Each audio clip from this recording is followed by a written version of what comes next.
Okay, good day guys, no? So nasa biyahe tayo ngayon, pupunta tayo ng Dasmariñas, Cavite, no? So mayroon kaming isi-service guys na Panasonic automatic washing machine. Ang error daw ay 801, no? So yun po ang ating titingnan, no, kung ano pong problema, no? So yun. So nasa biyahe tayo ngayon, no? So sa mga naghahanap pala sa amin guys, no? Yung Nurture Vlogs natin na Facebook ay wala na.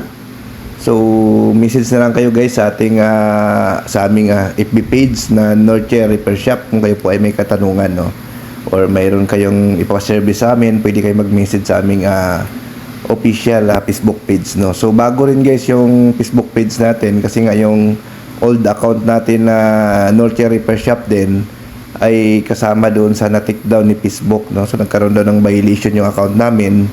Kaya ang naging problema ay na-deactivate yung account, no. So yun, common naman yan sa mga vloggers, no. Talagang minsan nagkaka-violation, no. So yun, no. So dito na tayo guys sa unit na ito na, no. Nandito na kami, titesting na natin, no. Ayan, lagay natin sa spin, tingnan natin. So yun nga, it's 01 ang lumalabas, no. Meron siyang error, although common na ito guys sa mga na-i-vlog natin last time, no.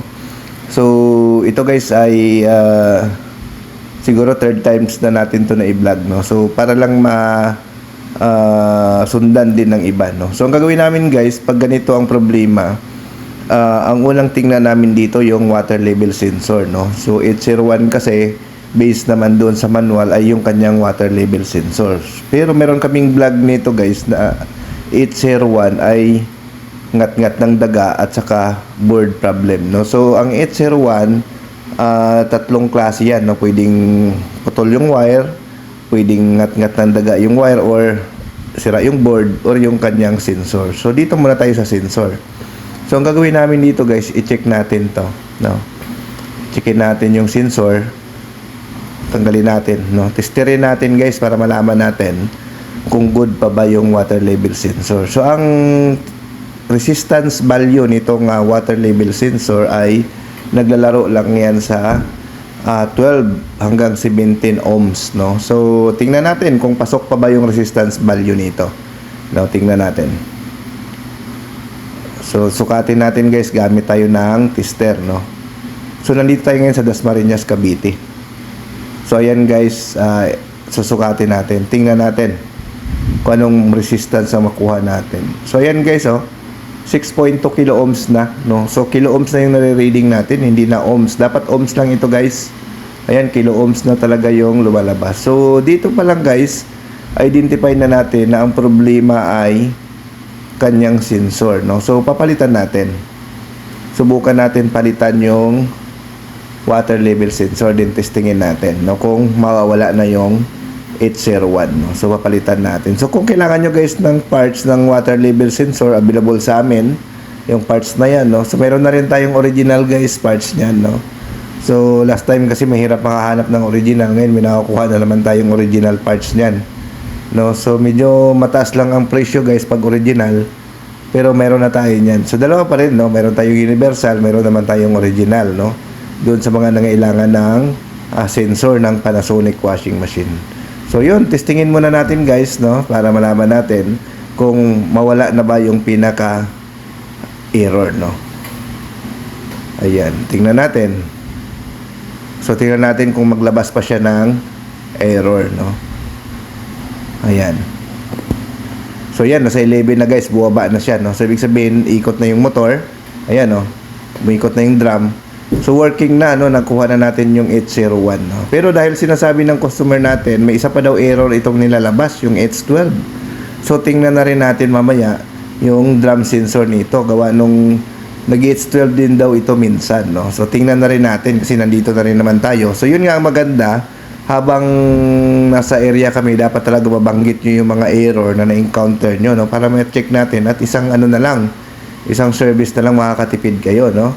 Kasi mamaya baka pag-alis namin, another error na naman ang lumabas. So ito guys yung drum sensor ang ating tingnan, kasi yun nga, binabanggit ng customer natin, nagkakaroon siya ng H12 errors, minsan-minsan daw lumalabas, no. So tingnan natin, inspeksyonin natin kung buo pa ba itong kanyang drum sensor, no. So ito yun guys, no, titingnan natin, no. Check natin. So yan guys, kulay green na nakita natin. Ibig sabihin, corroded na talaga yung loob nito. Ayan, no, yung loob niya kulay green na. So ibig sabihin guys, wala na to, sira na rin to, no. So kailangan na rin natin to palitan. Kasi nga corroded na siya. So ibig sabihin guys, ano na, ayan, no, yung loob niyan kulay green na. So pag ganito ang condition niyan, ayan, no, tinanggal natin yung loob, ayan.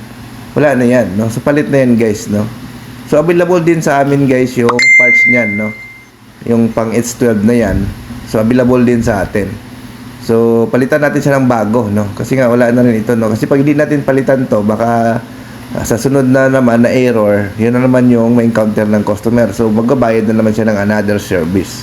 So buti na lang nabanggit niya na nag-H12 error ito, nakita natin nga ay umido na yung parts. So papalitan natin, no. So meron naman tayong dala na pamalit, no. So buti na lang nabanggit ng ating customer na nagkaroon din pala ito ng H12 error, no, para na-check natin isa na lang. So ang binayaran lang sa atin, nagdagdag na lang siya doon sa price ng parts, no, doon sa napag-usapan namin na repair doon sa 801 error, no. Kasi nga 801 error, pag kami nagre-repair, package na yon, labor materials, no.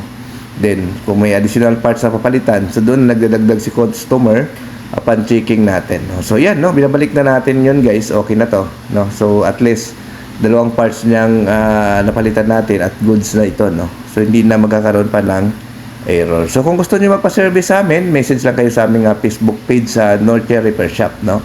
So kung gusto niyo rin mag-order ng parts, pwede rin kayo mag-message sa ating Facebook page, no. So yun, no, doon na lang tayo guys sa aming Norte Repair Shop Facebook mag-message, kasi nga medyo mahigpit si Facebook ngayon, no.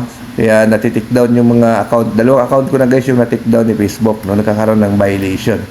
So yun, okay na ito guys, no. So ayan. So okay, thank you, bye bye.